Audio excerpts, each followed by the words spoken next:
and the Bucs got a break last night when they were looking to run out the clock late in the fourth quarter and benefited from a 15-yard taunting penalty called on the Eagles. The automatic first down was the first of several on the final drive that eventually led to the Bucs taking a knee and winning the game. Shannon, did this deserve a 15-yard penalty? Yeah, Skip, you got to be smarter than this. Understand the moment. Skip, at no point in time, and he made a bigger play that I'm going to show you, Skip, in the game, that he really could have celebrated. But he didn't do it. I don't understand. Skip, you got the ball back. You're down 6 points. You're trying to get the ball back. Why even? And I get it. Skip, there are a lot of, and we've talked about this a lot, about the taunting penalty and how it's some blow jive because it's an emotional game. But why in that spot would you choose to do that? Now, earlier on the drive before, look at this, Skip. Look at this play right here. He stopped O.J. Howard from getting the first down. Look what he does. He fell. What? He didn't go to O.J. Howard. He stood up and celebrated. And went on about his business. Because the understanding the moment, we just got a big stop. Skip, that was second and down, but it's about to be second and 9.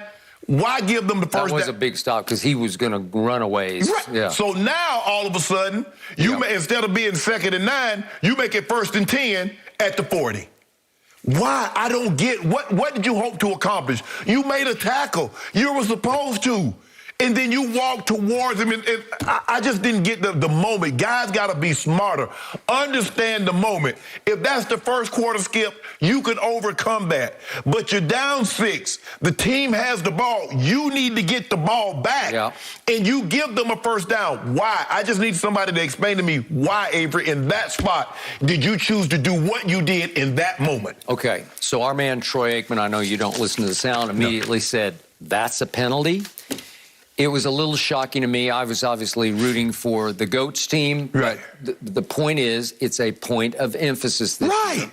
And they've all been instructed, if you do this, that's going to happen. Yes. And it's not 5 yards. It's not 10. It's 15 yards. Unsportsmanlike conduct. So it was going to be 2nd and 8 because they stopped him wide, to the boundary. Right. And so now all of a sudden that's at the 27. Wait. You're first and 10 at the 42? Okay. I thought it was borderline at best. He was talking to him. His momentum sort of took him up into him. But I thought Fournette actually lobbied for the flag and got the flag by... Fournette turned to the referee and said... Y'all ain't going to do anything about y'all see this, right? And he got it. Right. The ref said, oh, yeah, we're supposed to call those, right? Skip, the guy gets up and he walks towards him. Just get up and just go the other way. Okay, Skip, why you got to walk toward him? Why? Why? Yeah, Fournette saying, did you see that? Okay, Skip, he's down. Okay, now look what he does. He walked, come on, bruh. In that situation. Okay, what they're trying to take out of the game is standing over a fallen player, taunt, I got you, because it's just a bad look for the NFL. Although that's a point of view of a lot of older white owners, right? Yeah. And yet the irony of this conversation is, once upon a time there was this guy named Shannon Sharp who would taunt you, who would celebrate over you, right? Skip, it's like, Skip, you saw the baseball? Yep. The guy hit a home run, and he Euro-stepped the last couple of steps, touched the plate. The next night, the guy struck him out. He Euro-stepped off the mound. Okay. Skip, that's sports. Okay, but you live to do that. Okay? Yes. So how would you function in today's NFL? Because I understood the moment. I understood that in a situation like that, the most important thing is for us to keep the ball, not to have negative plays. So in that situation, he needs to understand the most important thing for him is to try to get off the field with as much time on the clock as they possibly can to give his team the ball back. Okay, so the message to all players is you can celebrate. They'll let you celebrate. Just move away from the play. Celebrate solo. Do it to the crowd. Do it to your teammates. Just don't stand over and point. Skip, remember they got Darren Waller. He was on the, I think the Chargers sideline. He spiked the ball. He did. You can't spike the ball on the opposing team sideline, bro. Okay. I got it. Shannon Sharp has All right, guys. mellow. Did Doc Rivers ruin any chance of Ben Simmons being... Game to see, because I don't think the Eagles are very good defensively or offensively, and they let the Eagles hang around. Skip, this game was supposed to be over. At the way the game started off, Skip, I tweeted, Brady might throw for 8 touchdowns. They could get no pressure. The pass that he threw to AB, Skip, did you see how long he had in the pocket? I mean, he Damn, he covered. Wait, did you see him move out of the pocket? Man, stop that. Did you see the 44-year-old be a little more mobile than you've ever seen him in your life? I saw him speed walk out of the pocket, and he's like, he's covered, and he's covered, and he's covered, and he just patted the ball like it's 7-on-7 at practice. Then I'll move over here. He's like, oh, there you go, AB, here, get this money, this money, AB, and into the end zone. And then all of a sudden, I don't know, it was like, Skip, they lost focus or something. Maybe it was because it was so easy. Because the way they just went down the field in a breeze the first couple of drives, it seemed like they just lost focus. Now, maybe Eagles did change up something schematically. They started playing coverage. They started handing the ball to Leonard Fournette. Leonard Fournette started running the football. I think he probably had his best game of the season. 2 touchdowns, 80-plus yards running the football. He caught the ball extremely well. Yep. So for me, Skip, I gave him, 2 touchdowns in the first 2 possessions, then it stalled. He should have had, I tweeted at Pro Football Focus. They always respond to everybody. At Pro Football Focus, how many turnover-worthy plays does Tom Brady have tonight?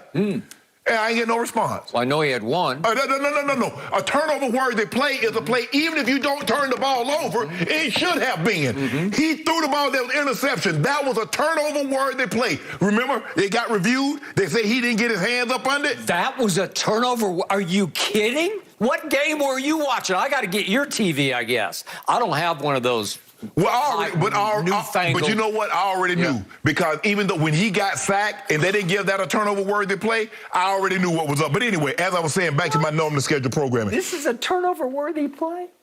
He hit him right in the hands. That man didn't hit him in no hands. He did too, and it's Cameron Brate right in the hand. It hit him on his forearm. It was a sensational throw. First of all, the guy covered. He should have. Not only was he covered, he was being interfered with.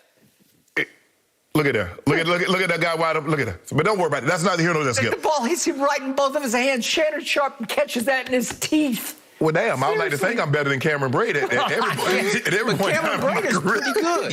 Yeah, okay. But, Skip, look, you and I both know, you've said this before, the Eagles are not a very good team. Jalen Hurts leaves a lot to be desired with his anticipation, Skip, because he still thinks he's in college where he has to wait for guys to get open instead of throwing guys open. His accuracy leaves Skip, the guy's a starting quarterback in the NFL, and he threw for 115 yards. 115. I gave him a C+.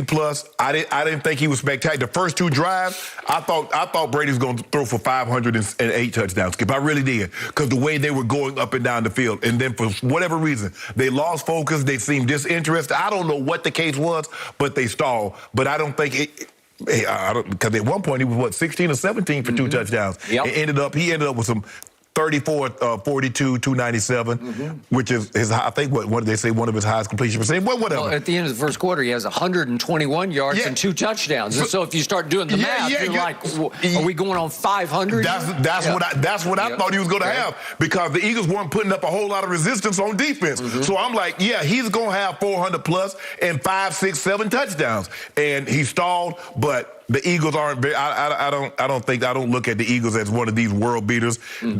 So for me, I gave him a C+. Okay. I'm going to start with Jalen Hurts because you threw in Jalen Hurts, and it was going to be a Brady question, but you could not restrain yourself. You had to dismiss Jalen Hurts. I am not dismissing him. What did I tell you from the start about Jalen Hurts? And you can laugh at this, you can ridicule this. No, I told you. Oh, my bad. He is a playmaker, that he is, what word have I used? He is Tebow-esque. He is the current day Tim Tebow. Right. Not exactly the same, but in playmaking with just average passing skills that can become way above average when it's time. Because he made some throws in the fourth quarter where you say, whoa. Yeah, Skip, they're down 28-7. The throw to Quez Watkins on the sideline, it was just a rope. Where he rolls all the way right, and they're buried back in their territory. Yes. That was a big-time throw. It's a big-time throw because this is up the boundary on the run, and he hits him. And by the way, he was way in bounds. And the officials held it up. They held it up and still got it wrong. How can you say that when he's just dragging the left toe like crazy? Okay, so we did that. And then the 2-point conversion throw, also to Quez, it was a big-time throw. He hit him right. That was a beautiful play right there. That got him out of the hole, out of the trap. So here's the 2-point play to Quez also. This is a rope now. Yeah. It's not that easy. You got a very small window. Yep, okay. I'll give him credit. Skip, that might have been his best throw. It might have been his best throw. And obviously, he ran for 2 fourth-quarter touchdowns, and all of a sudden, you look up, and what do you see? It's 28-22. Yeah. And all of a sudden, the onus goes back on the GOAT. Right. Well, you better hang on to the football, because if Tim Tebow, quote unquote, gets the ball back, I think he's going to go win the game, because he has heated up, because he just makes plays with his legs and his arm. It's not going to translate into any kind of stats. Right. His QBR was not terrible. It was 40, scale 0 to 100, so it was a little below average. A lot below. Okay, just 48, 49 is a little below. 40 is way below. But 40, but he's getting a lot of credit for what he did with his legs, because the only time he gashed them was mostly with his legs. Right. Okay? So I'm going to defend him as a guy you can win games with, and I still say Philly is the most dangerous team to the Dallas Cowboys in the NFC East. I don't care what you say, because they have firepower, and I don't know what happened to Devontae last night, but he just couldn't find him. Right.